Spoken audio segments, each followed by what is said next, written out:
What happens when power, betrayal, and ambition collide at the heart of a kingdom? From a king's suspicious death to princes who vanished without a trace, these stories will make you question just how far people will go to hold on to the throne. Ready to uncover some of the most brutal and mysterious executions in English history? Let's begin. 1. King Henry VI. The death of King Henry VI is one of the most gruesome and mysterious moments in English history, particularly during the violent era of the War of the Roses. For over 30 years, England was engulfed in this brutal conflict between two factions of the royal family, the Lancasters, to which Henry belonged, and the Yorks, led by Edward IV. The wars were fought over control of the throne, marked by shifting alliances, bloody battles, and betrayals. Henry VI, a king whose reign was overshadowed by the turmoil of this conflict, met his end in a way that only added to the intrigue and bloodshed of the period. Once considered a king who might restore peace, his death was shrouded in mystery and suspicion, marking the violent and dramatic conclusion of a reign filled with political instability. After being deposed twice, first in 1461 by Edward IV and again in 1470, Henry VI was imprisoned in the infamous Tower of London. By the time of his death in 1471, his health had deteriorated.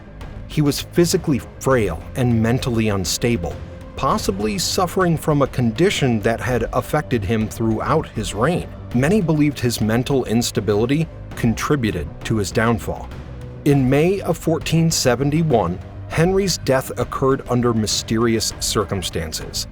Though no official record exists, several sources suggest he was murdered while praying in the tower's private chapel. Many historians believe this was a political assassination, likely ordered by Edward IV. Despite his imprisonment, Henry remained a figurehead for the Lancastrian faction, those who still held hope of restoring him to the throne.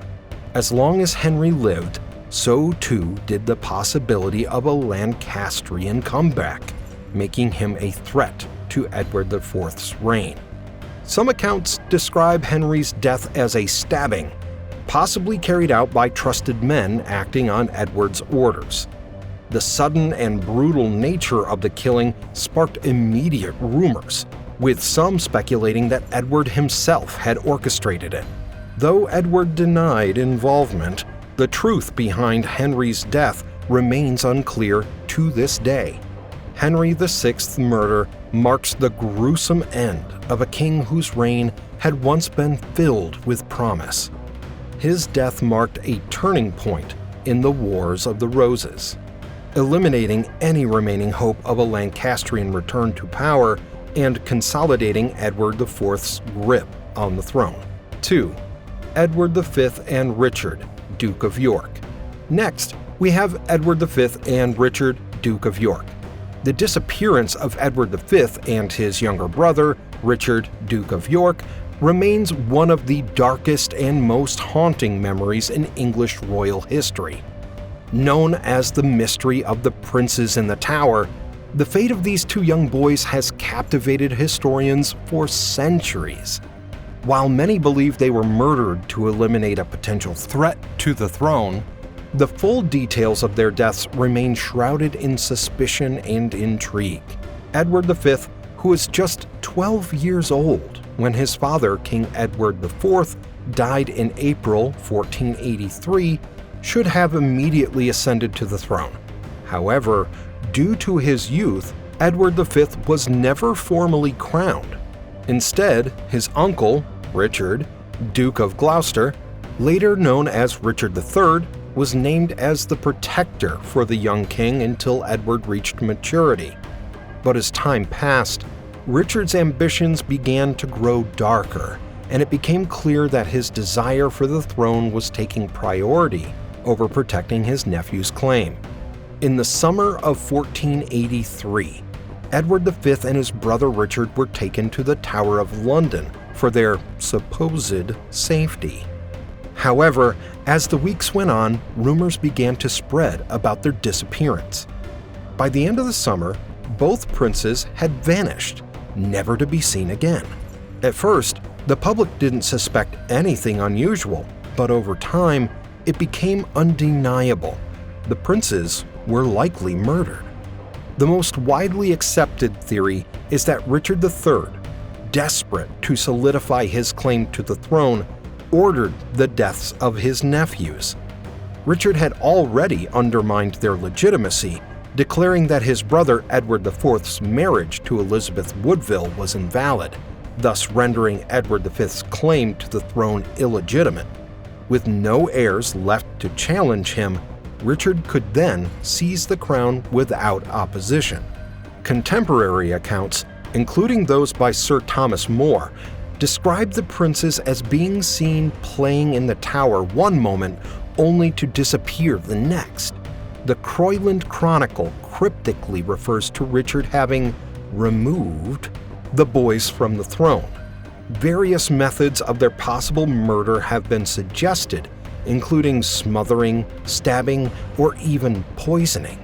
In 1674, 2 sets of child's bones were discovered buried beneath a staircase in the Tower of London. Many believed these remains to be those of the princes, but the identification has never been definitively proven. As time went on, Richard III became posthumously branded as a villain, accused of ordering the murder of his nephews to secure his throne. However, questions remain. Was Richard the sole architect of this brutal act, or were other factions, such as those loyal to Elizabeth Woodville, also involved? 3. Thomas More. The execution of Thomas More in 1535 stands as one of the most poignant and dramatic moments in the history of the conflict between church and state during the reign of Henry VIII. More, a renowned scholar, lawyer, and statesman, had been a loyal servant to the king for many years. He had earned the prestigious position of Lord Chancellor in 1529 and had a distinguished career at the heart of English politics.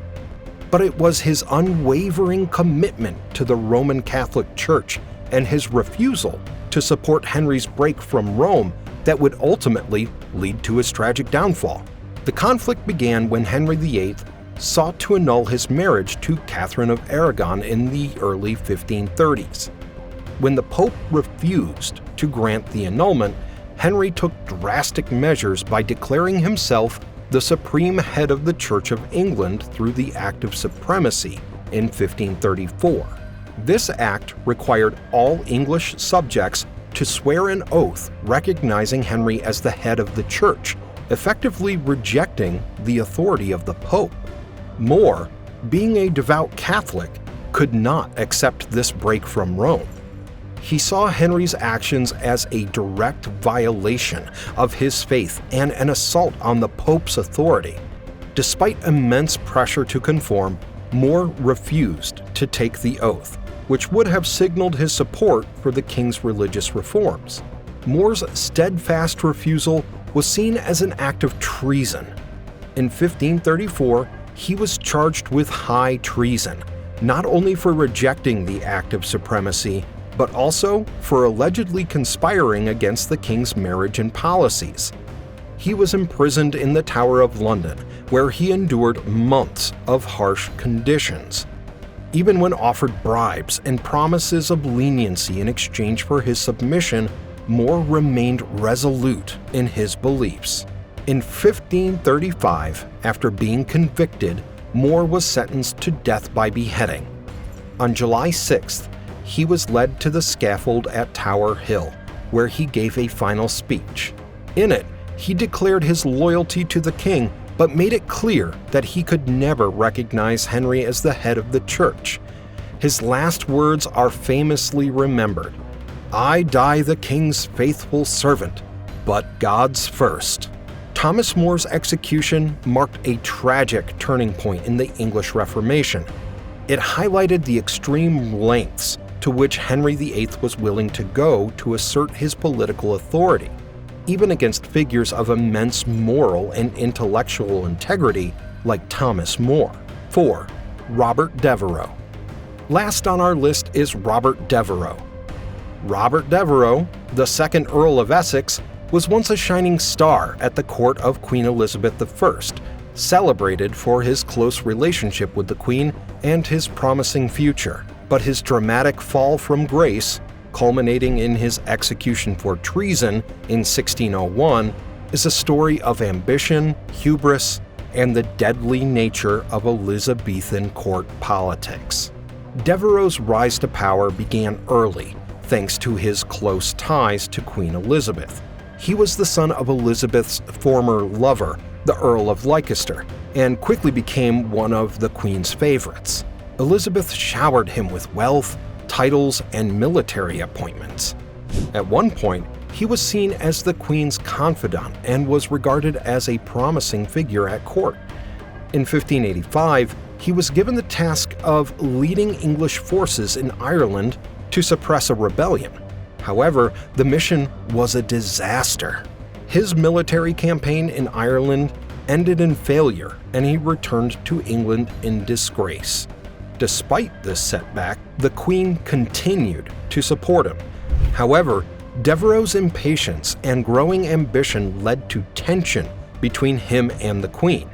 He became resentful, feeling that he wasn't getting the recognition or rewards he deserved.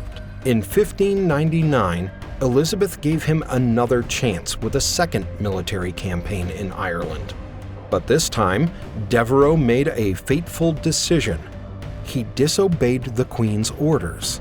He negotiated a truce with the rebellious Irish lords without royal consent, a move that not only angered the Queen, but also undermined her authority. Upon his return to England, he was arrested and imprisoned. Devereux's failure to navigate the complex power dynamics of the Elizabethan court sealed his fate. In the years that followed, he sought to regain favor by aligning himself with powerful figures and trying to win back the Queen's trust. But the stain of his earlier actions could not be erased, and many of his former enemies, particularly those who resented his former influence, worked to keep him in disfavor. In 1601, Devereux made one last desperate attempt to reclaim his position. He led an ill-fated rebellion, known as the Essex Rebellion, against Queen Elizabeth's government. Gathering a group of supporters, including former allies, he marched on London, hoping to seize power. But the rebellion quickly collapsed. The Queen's forces responded swiftly, and Devereux was arrested once again. The rebellion was viewed as treason, and Devereux was tried and convicted. Despite their once close friendship, Elizabeth had no choice but to order his execution. On February 25, 1601, Robert Devereux was executed by beheading at the Tower of London. His death was a stark reminder of how quickly fortunes could change at the court of Elizabeth I, and how political ambition, when paired with failure and disloyalty, could lead to a tragic end. His downfall wasn't just a personal tragedy, it was a reflection of the dangers of navigating royal politics, where the line between loyalty and betrayal was thin, and a single misstep could lead to death. As we've seen today, the pursuit of power in England's royal court was a deadly game. What do you think? Were these deaths a matter of justice, or were they simply the price of holding on to the throne? Let us know your thoughts below in the comments. If you enjoyed this dive into England's bloody history, be sure to like, subscribe, and hit that bell for more.